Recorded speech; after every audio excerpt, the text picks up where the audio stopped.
Sa bukid. Ito lang kami tumatambay mga sis. Yan, ang aming tambayan. Lalo na ngayon summer. Yes. Alam nyo, ito gawa lang yan ni tatay.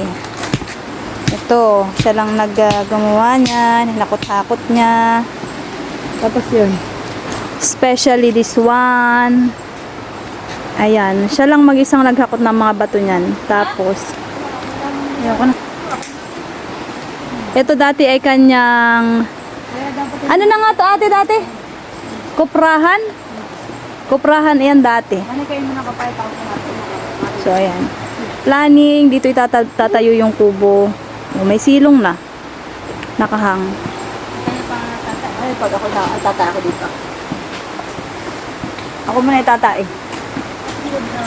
Nasira na yung kubo niya dun eh. Doon. Ayun, yung kubo. Nasira na. Yung banda sa taas na yun? Yan ang itatay. Sarap na na matamis. Akala ko matagal mo na Uma. pinagpagas kami doon.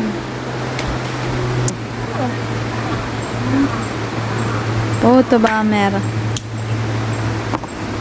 Hindi alam na naiinap pala.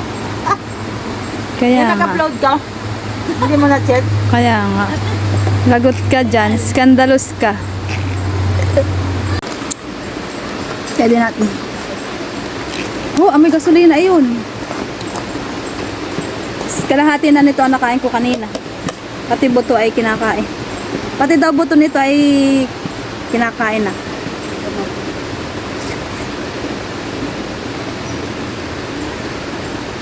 Ang gamot.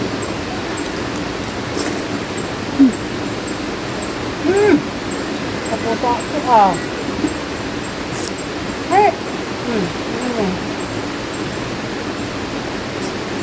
Saan na may papaya? Maganda magtanim ulit ng bagong mga papaya. Yung Nalaki niya binabo. saan? Nagsapod din ako dito ah. Ito na kaya tutubo na nanay? Ito? Hindi mo lang ang dahil lang kami.